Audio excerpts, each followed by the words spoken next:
Well, we're here with Marge and C.S. Cowles at their wonderful home here in Nampa, Idaho.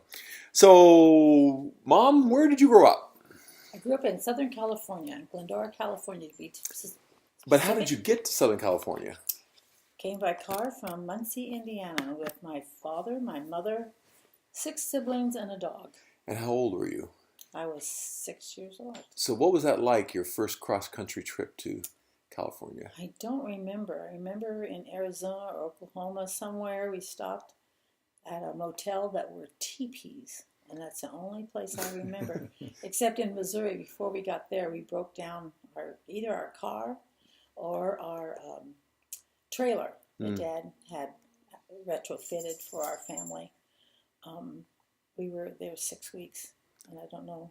And you moved to California because? Because my dad got tired of having sick children. Sick as in just And kids I forgot. sick? I said I came from Indiana to California with six other siblings. It's Five, because Tom was born siblings. in... Tom was born in California. Okay. Yeah. Okay. And do you remember the trip? Was it fun? Was it like kids? Did you excited about going to I California? do not remember. The only thing I remember is the staying in Rolla, Missouri, Oh, okay. out of our very first. I mean, hardly out of Indiana. Right. And That's a day's drive something broke back down, then. either the trailer or the car. I can't remember which it was. Okay. And I think for a time my dad thought he'd stay there. So maybe he worked. Oh, Anyway, we okay. all, 8 of us, lived in a 16-foot trailer Oh my gosh. for all that time. Oh wow. So you can imagine. Yeah. If I was 6, Carol was 14 And what year would that have been? in 1945. Okay, so just after the war. Spring of 1945. Right. So Well, the were war people was coming over. back, or was it still the war was still going on? Probably near the It's end. still going on. Still It's going it? on, Okay. yeah. The war didn't end until August of You're right. 45. Okay. And Yeah. so we left Okay. all of our cousins and our aunts and uncles and grandparents So all in Indiana. Grandpa Garinger wanted just to take you all to California and start a new life and a farm and Well, well, he didn't have a farm. I'm sorry, a fruit ranch, basically. When we first went to California, we had a restaurant, Oh, that's a right. storefront restaurant. We lived in the house behind it In Glendora. in Glendora on Route 66. We Right. took Route 66 all the way to Yeah. California. And we, There's a taco shop there now. Taco Yeah. Bell, right? Yeah. Yep. yeah, Where your finger is buried. yeah. Part of her finger. Where is it, Mom? Show them the finger. the finger. There, that Maybe finger. the finger. Yeah, the other one. Okay. Anyway, we had a storefront restaurant. My dad had wonderful.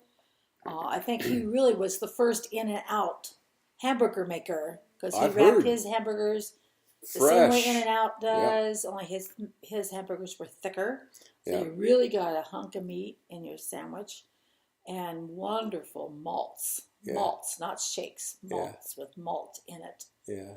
And my mom, I can remember her standing and squeezing fresh orange juice. Wow. This is like a movie or something. I mean, it's like a 50s movie, you know. Yeah, it was Fruit stand and... yeah. And along the side of that fruit stand, Daddy had, along the restaurant, I mean, he had a little fruit stand Okay, attached to it. right. And he sold oranges and Yep. all kinds of fruit. And at one time, he had a big order of watermelon. He had that a lot. And a guy came through from Montana, and he had a Palomino horse, a beautiful, big male Palomino horse. And my dad was a horse trader, and he traded the watermelon for Literally. that horse. Literally. You got the And- horse and he got the watermelon. The guy from The Montana. guy from Montana. He says he'd rather gosh. haul a load of watermelon back to Montana than that horse. he brought the horses funny. out to sell, I think. Okay, And sure. he didn't sell this big, it looked like Roy Rogers' horse. So from what I Beautiful. understand, your grandpa had like 100 acres or something? No. How many? My grandpa? No. Grandpa, your dad. My dad. Oh no. Oh, then What was the- We moved down the street on Route 66. Built our own home with again Is that on a Pennsylvania? storefront. No, it was Okay. on Route 66. Okay. And again, we had a storefront juice But he had stand. orange there groves. he sold fresh squeezed orange juice right from our orchard out Right. back, which was only maybe 2 or 3 acres. Oh, okay. And For some reason, I thought you guys owned all of former downtown Glendora. At least that's what I remember as a oh, kid. don't you wish we could be rich? Well, that's what I keep telling. When I was a kid, I said, "It's too bad my grandpa sold all this. We'd be millionaires." But it wasn't that many acres. No. Okay. Well, No, but yeah, But if that It's was still in still the family, it's worth a lot of money. yeah. I mean, it's it nice. would be worth a lot of money. So that was your grade school from 5 years old, 6 years old. What were From you? 6th, from 1st grade through 12th, I lived in Glendora, In California. Glendora. Went to school there. Until your father moved me to Kansas Okay, City. now that I'm getting ahead of the story. So, Dad, now Okay. you clip in. So we're gonna hold Mom's story. She's now 12 to 15 in Glendora, going to school. So where'd you grow up? Tell everybody. Where'd I you was try? born in Where West did you Point, go? California, a little logging town, Okay. and Sierra lived in Nevadas. Sierra Nevadas, Okay. mountains. Right. I remember pine trees and lots of hills, and I was raised in Mokelumne Hill, Okay. 17 miles from West Point, and my dad moved there to start a little newspaper called the Calaveras Weekly, and to pastor a country church. Now, a community Calaveras, church. is there some history about Calaveras? Is there some past history there? Calaveras County, Yeah. Frog, Mark Twain. Oh yeah, Mark Twain. Okay. That's his territory. And So just Frog- wanted people to know that. Yeah, Frog Jump. And, Yep. uh, there was a grove of Yeah, it's more exciting. sequoias called Calaveras big trees. Calaveras Big Trees. Okay. Oh. I remember going to that once when I was a kid, and it was just awesome. And Mhm. at that time, they had cut down a huge tree and used the base of it for a platform where they did music from and all of that, and the tree huggers would go crazy over that. Yeah, not anymore, but back. Yeah, back Kind of a then. dance floor, Yeah, and then there was another tree. They cut a place through it so the cars could drive-through. go through. right. And I love the smell of it. I think that's where I got my love of the mountains, Sure. at that time. I do remember one particular incident that my dad took me for a walk up to Alpine Lake. And as being a 4-year-old kid, I ran ahead of him, and then somewhere along the way, I utterly pooped out. And he put me on his shoulders and carried me up the hill. And I remember when we got up to the top of the road and I first saw that Alpine Lake, it was wonderful and beautiful, and it still sticks in my mind. So we lived in Mokelumne Hill. That's where I went to grade school until I was 12 years old. And then my dad... Was he pastoring the church back He then? was pastoring the church, Community no church? pay, Right. just a lay pastor. Right. We call it bivocational Right. pastoring today. And he struggled to have this little newspaper going. But finally, after the Second World War ended, he started doing better, I remember when we would celebrate, he'd get 2 bottles of Pepsi and split it 3 ways because there was 6 of us. Oh, 6 of you. Yeah. 4 kids and Right. mom and dad. Right. And then when he got wealthy enough to buy an ice cream cone, oh man, Mr. Reed's store had ice cream cones, and that was really living high. We lived in a house with no indoor plumbing, so for the first 12 years of my life, outhouses was all I knew, and I could spend an hour telling you about those outhouses, but I won't gross you out. But, Did you ever blow one up? Blow one No, up.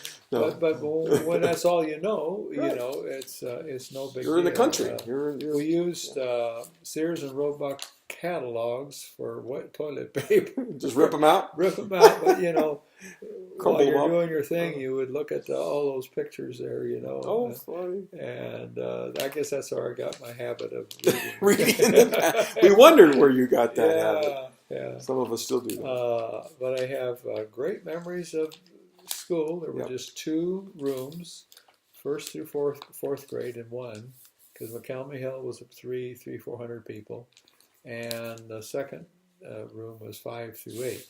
I do remember 2 very traumatic events. Number one is a bomb blew up in town. Was it under the tree or something? Yeah, You under pointed this the out when we tree. visited there one time. Yeah.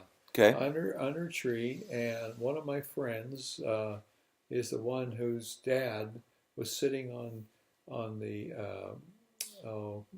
kind of the area out there beside the post office, and my dad's print shop was there, and he told his son, "Go get that bag. Somebody left it over there, and let's look at it."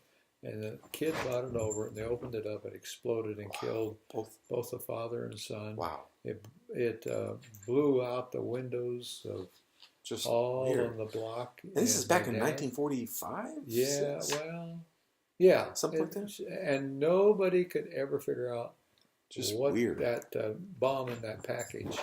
But when I read about these terrorists leaving Mhm. bombs around, I have a flashback to that. I know Mhm. about that. And I remember hearing the bang, Wow. and the smoke. And my mom wouldn't let me go down because she didn't want me to see Yeah. what was going on. The second thing was when I was 12, my dad got a letter from A.K. Wrighton in Hong Kong saying, "We need a missionary printer. Will you come?" Wow. And without even talking to my mom, my dad wrote a letter back, Oh my goodness. airmail back in those days, Oh my. and said, "Yes, as soon as I can sell my shop, my business, Wow. and all of that, and we can." And how did he get know about Grandpa's printing abilities? How did they know each other? Do you know? I don't remember how they knew each other, except my dad grew up a son of a printer. My That's right. grandpa was a printer. That's right. And he was also a In Hong Kong. missionary. So they must have had the connection, family connection. Yeah, there was some connection. And my dad felt a call to go to China, but the Depression and the Second World War had stopped him from going. Because he was already still fluent in Chinese. Yes. So he didn't need language study and all No. that. He was ready to go. He was ready As to well, go. he had the printing Yeah. experience and expertise. Okay. And so he that made good sense. He had just what that mission needed. Right. Able to print tracts and Right. Bibles and stuff like And that. by the way, during that time, where was Grandpa Roy? Was he back in the States? Yes, In he 45? was back in the States. Okay. Well, that's a whole other story to follow his lineage. So he went home and told Mom, says, "Well, we're going to move to China as Wow. missionaries." Wow. And I remember her being overjoyed because she, kind of had a call too. If And didn't they meet Yeah. in Bible college They for did. that kind of a reason? yeah, Right? they did. Okay. And they just hoped and prayed someday they would be missionaries to China. Wow. Sort of like you'd be missionaries to Kenya. Right. And suddenly, boom, there it was. Wow. An invitation. You were 12. No. You were I younger? was 12 years old. You were 12 when that took place. Yes.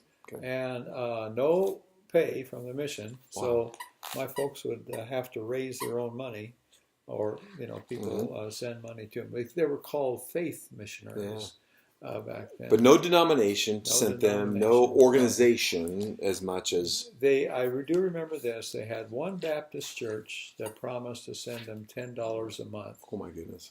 but they rarely did. Wow. And they'd get way behind, and then they'd send like $70 to catch up. But But that was great. But Wow. my folks had to do what they called deputation, go out and right. around a few churches and try to raise up support, and then the rest from relatives. But I remember one time when I wanted something in Hong Kong, and my mother said, "Come here." and she emptied out her purse, a few coins, and she said, "That's all the money we have. Wow. We don't have any other money for food or anything." I remember feeling so bad because I wanted something, that a kid would want, and but obviously ate, and we obviously survived. I'm not quite sure how, and the second really traumatic thing that happened is my dad had to sell his business. Okay. And it was a small business, one shop owner. And the guy who bought it was an insurance man who had never spent any day printing in his life. But he thought he'd like to do this, Interesting. And so my dad said, "Well, I'll teach you how to do it." And that turned out to be a bigger hassle than he ever imagined.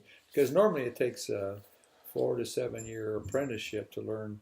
That was back when they set type one by one. And, one little letter at a time. Wow. And, cramped it together. And when my dad bought what was called a linotype machine, where he could type into this machine, and it casts letters in molten lead. I remember that real noisy machine. Wow. Oh man, that was huge. Wait a minute. So you would type a letter, and the machine would make that letter right then and there? Well, yeah, it went through a little process to make that letter right then, but it increased the efficiency quite a bit, apparently. Yeah. I mean, instead of hand picking them out of a 26. As fast as my dad could type, it would make letters. It was a huge machine. It is amazing how he got it, but I still remember him in the old days when he had to do all that by hand. There was all these letters in a box up there, I can imagine. He'd go like this and like this and like this, and and put it in and then stick it together, and then put these columns together and screw them together, then put them in a press. And I remember him doing it by hand, not by electricity, by hand. Imagine that. Cranking out a newspaper. Yeah. And also little business cards and wedding announcements and stuff. He made no money with a newspaper for his family. It was the other stuff, what he called job printing. That's what he called a job printing. Is to support our family, So the flyers and the announcements and the wedding things, but not the newspaper stuff. Newspaper stuff was doing it as a community service type thing. Yeah. News. But it was a big thing. People would line up on Fridays when that came out, waiting for that newspaper to come out. And he had correspondence. What did he call it? Calaveras Weekly. Okay. He had correspondence all over the community. And they would send him, Bob and Arlene had their mother visit them from Sacramento. This is the original Lake Wobegon, isn't it? Yes, exactly. But that was very typical in those days. Well, in my grandparents' day, you go back in the libraries and you pull up the microfilms. Yeah. Then, Well, it's a community event. I mean, that was social media back then. That was what they had. That was everything. You lined up and read the news. Yeah. Sunday afternoon, Mr. and Mrs. Smith went over to see Mr. and Mrs. White. Yeah. That afternoon, and they. Oh boy! And they picked apples. Yeah, right. Oh, that's funny. And so he was really dependent on these correspondence, and of course they get paid by having a free copy of the newspaper. Free copy. Yeah, they didn't have to pay any subscription, and the paper cost like a nickel. Narcissism has been around for a long time. Yeah. Not just with Facebook. Yeah. It was back then too. Oh yeah, and everybody was interested in everybody's business. That's funny. Age-old problem, I guess. Yeah. Okay. Well, anyway, one night my mom woke me up, and she says, "Cornelius, come here and look." And I looked out the window, and there was a huge flame of fire in the middle of town. And she says, "I think Dad's shop is burning up." Oh my goodness. And sure enough, next morning we found out the whole block burned. Well, after he sold the business? Yeah, including the printing business.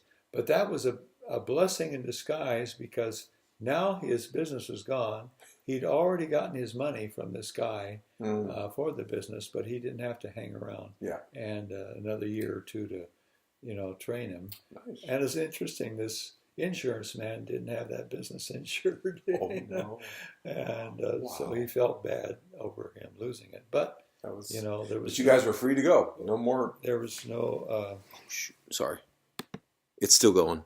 okay. Yeah. There was no Calaveras Weekly for a year or two, but the guy got it going again. It's amazing. I don't remember how. Okay. But it's, as far as I know, it's still going, except it's a daily, Okay. Calaveras Daily. Well, I remember you took us there. You remember when we were Yeah. kids Oh, yeah. and we We were saw the teenagers, village I and the think. church, the white church. Yeah, the Grandpa, white church. Yeah. That was fun. Your old house that was grown with weeds. There was nobody. It was living. blackberry. Yeah. Blackberry Nobody bushes. lived there. Completely anymore. covered with blackberry. That was fun to bushes, see. yeah. And now it's more of a tourist Town, isn't it? It's kind of like because it was pretty much in the heart of the gold rush. Right. I remember as a kid, there was probably at least 30 deep wells on the hill behind our house where miners had tried to find gold. And they had overgrown, the top had overgrown with stuff.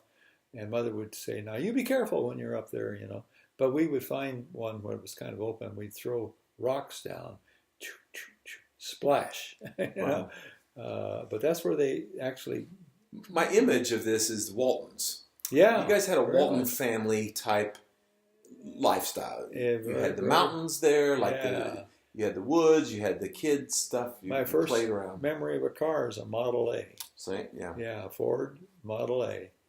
And So for the grandkids that don't know what the Waltons are, and we'll have to Yeah. tell them later what that. Yeah. So they can go back and kind of get an idea of what your life. Yeah. We'll have Well- to insert a little section of the Waltons in this. Yeah. Maybe I can.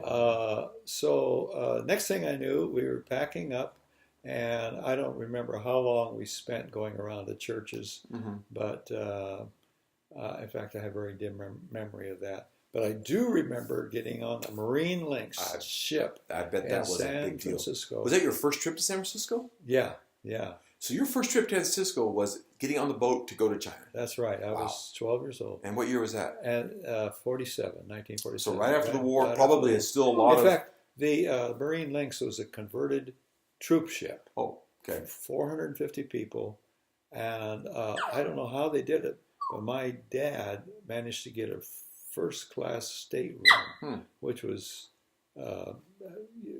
small, but it was up on top. And a lot of the missionaries, there were about 450 missionaries on that ship, Wow. going back to China. It's Wow. right after the war. One of the first ships to take missionaries back into China. 450. Yeah, That's it's a number I amazing. remember in my mind. But most of those missionaries had to stay down on the holds. And I remember going down there and, the smells because of seasickness and whatnot. But I love that ship. And I love going up to the bow of it and riding up and down like that. And looking over as much as I could and watching flying fish, go alongside the boat, and they break the surface and actually fly. They glide for quite a ways. Wow. I remember seeing a whale once off to the side that came up and blew. How many day trip was that? Oh, probably 3 weeks. Oh, it was Yeah. a long time on the water. Yeah, it was a long time. I got a little seasick first 2-3 days, but I got over that. And so the rest of the trip was a ball for me. Yeah. And I remember some great worship services because you had all these missionaries and singing, and it was very exciting. Then when we got to Hong Kong, there was a huge group of Chinese as well as missionaries to greet us when we got neat. there. Oh, it was terrific. But they didn't have any place for us to stay, so we stayed in the mission in what they called the prayer tower, which was a 12-foot by 12-foot room where 6 of us lived for about 6 months.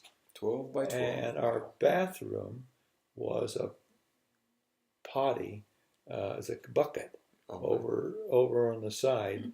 And, in the room. Yeah. And what were these Chinese coolies called? They came around every morning and emptied the bucket, Ugh. but they would carry them on sticks, one on the front, Okay, one just on the like you left. think of. In the, Yeah, and Okay. go, down. I don't Human have no idea. sanitation system. I huh? have no idea where they dumped all that stuff, Huh. But it was not Yeah. that big of a deal because we came from outhouses, Sure. and used that, and nobody had indoor plumbing Mhm. there, But this was downtown Hong Kong? Yes, As far as you know? Kowloon actually, Okay. which is the mainland side of Hong Kong. Hong Kong is an Oh. island. Okay, you're And right. Kowloon is the mainland side, but It was all under British control? Yeah, Okay. all British control till about 30 miles out, in then what they call the New Territories, and then there was a boundary, and then the rest of that was China. So that was British control, and the rest was. So you guys China. pretty much stayed in the Hong Kong territory? Oh yeah. You Yeah. never went into mainland China? Never went into China. But your dad had grown up in mainland China? Yes, he did. With he grew up. Grandpa Roy? Right. So it was Canton at that Canton. time, and today I forget the name of it, but it's a huge, like 15, 20 million population. On the coast? No, it's inland. Inland? Okay. But it's a huge technological, Yeah. thriving center. Yeah, And 330. then they sent me to a British school, Mm-hmm. King George V School, where I got my education from. 12 years old? 12 years old, so what would that have been? And it was 4 years, so like 7th through 11th grade. Okay. And very happy memories of King George, kind of up on a hill. Boys' school? Or And was it that was my, Co-ed. yeah. I was going to say that was my first experience with flush potties, but it really wasn't, because back on McCallum Hill, the school had flush potties.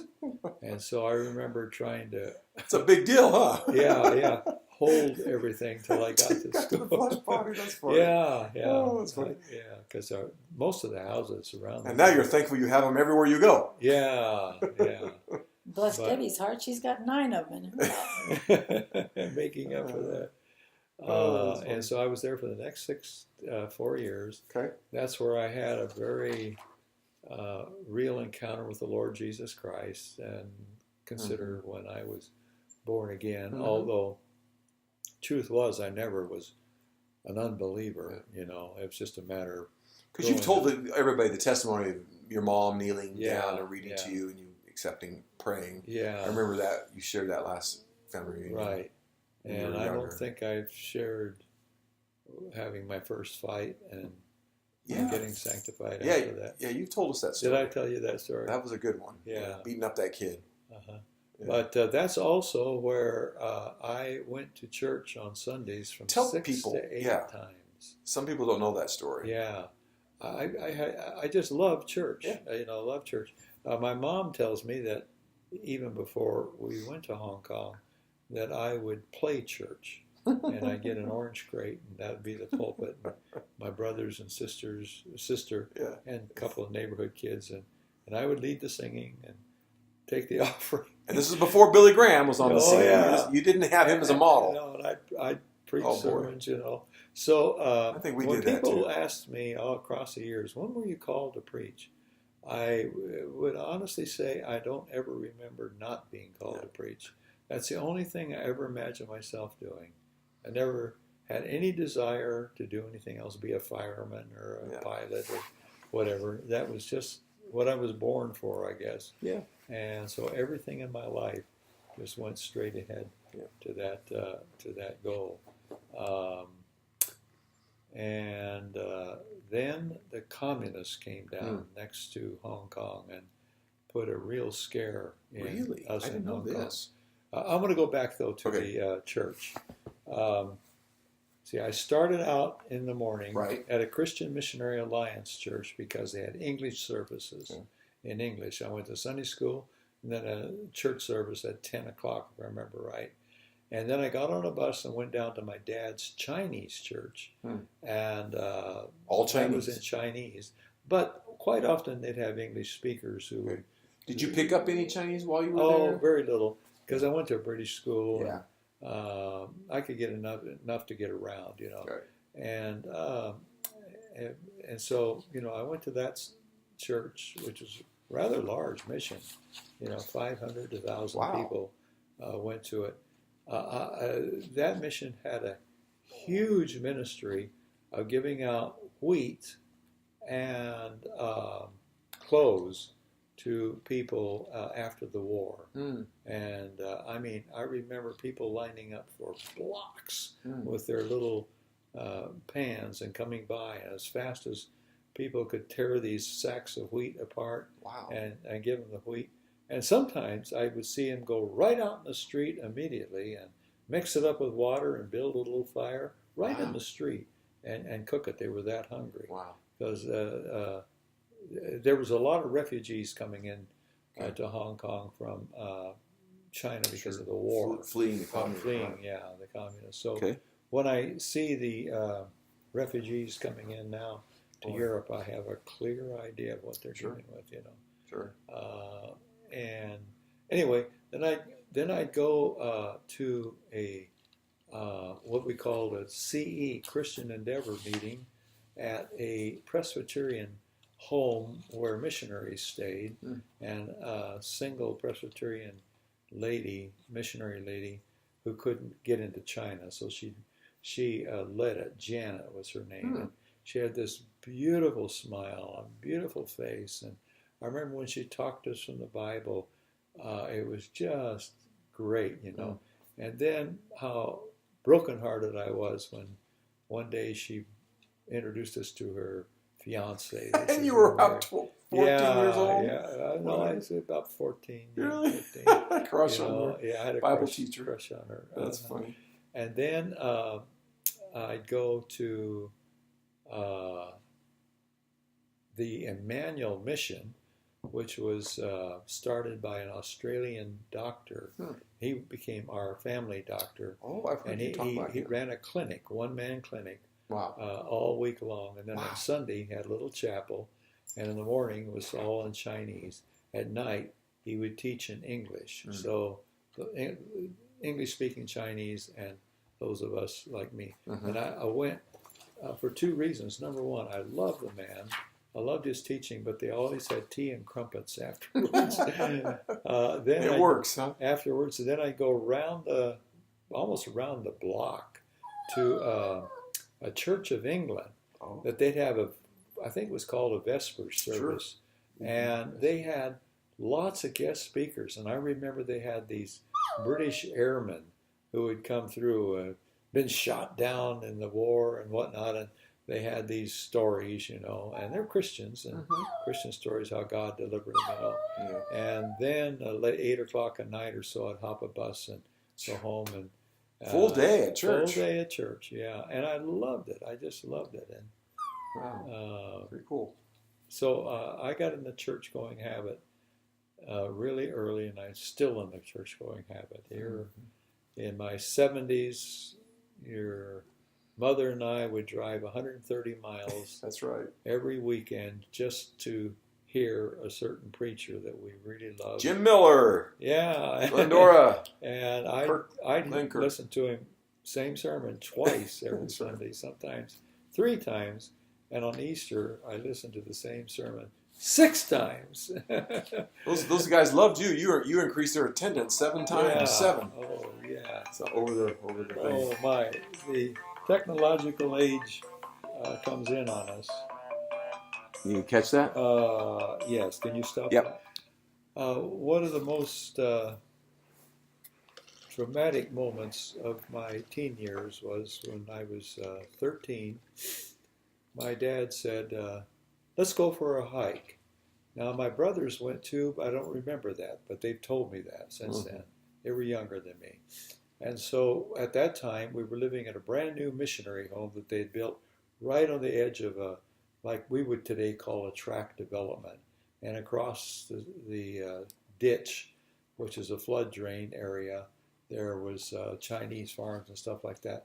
So we wound our way up the hill between Chinese farms, got to the top of the hill, and we heard some yelling.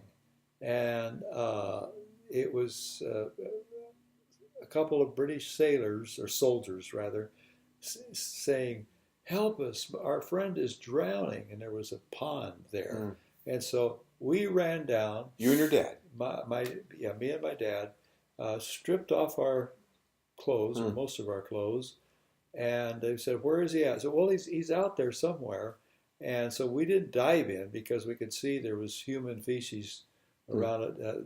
Chinese ponds were used for two purposes. They were sewer, and yet they used it to fertilize their vegetables, Sure. and their farms.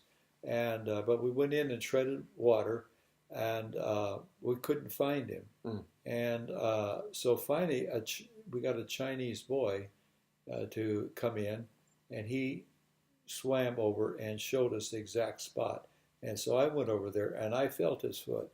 Told my dad. Wow. And so my dad came over and got his foot between his feet, and I was, treading water behind my dad. So it was deep? It was kind of deep? Well, I mean, you felt his foot, so it was 8 or 10 deep. feet probably. Okay, but over your head. And, certainly over our heads. Okay. And so I remember pushing my dad very, very slow as he was dragging this inert body, and we got him to the shore, pulled him up, but he was already blue from here on up. But my dad tried, I remember my dad picking him up and squeezing his belly, and junk came out. But and he tried to do pump him a little bit. About that time, a group of British, what we call EMTs, came over the hill because somebody had gone to the back of the camp. They came over the hill and they took over, but they said he was gone. And that was a very, very scary experience. I had nightmares. Probably your first time to see a dead body, or at least that close. Yeah, certainly in that kind of a circumstance. Yeah. About a week, maybe 2 weeks later, I was in school and began to have pounding headaches. Oh, it was terrible. So I asked the teacher if I could go to see the nurse, and she said yes, and she could tell I was sick.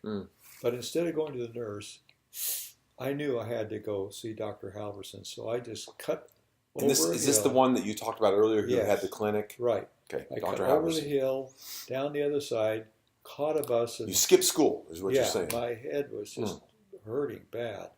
And when the Chinese lady who took care of the crowds, she saw me, she could tell I was really sick. So she took me immediately up to Dr. Halverson, and he checked me over, gave me a penicillin shot. Now this was in the early days of penicillin, when that was the first antibiotic, when they had needles that were that long, and they put it in your butt, and he gave me a shot and sent me home, and said was I okay to ride the bus, and I said I think I am. I hardly remember that bus trip, but my dad happened to be out in front of our house, and the bus stop was right by the house. And when he saw me stumble off, he could tell I was really sick. And so he helped me into the bed. And then I just began to roll from side to side with this terrible pounding headache, and kept calling out, is Dr. Halverson coming? Because my dad had called Dr. Halverson and said, he's really bad, and can you get out here? He says, I will, as soon as he could clear out his clinic or whatever. And then the last memory I have is my dad going to the window and saying, oh, here's Dr. Halverson. And at that moment, I lost consciousness. Whoa. And I didn't realize it, but I was in the throes of cerebral spinal meningitis. Serious stuff. Yeah, serious stuff. Very back then. serious. Yeah, they tapped my spine is how they could find it. And I was taken to the hospital. And when I woke up 3 days later, the room was dark, and all I could see was my mom sitting at the foot of my bed.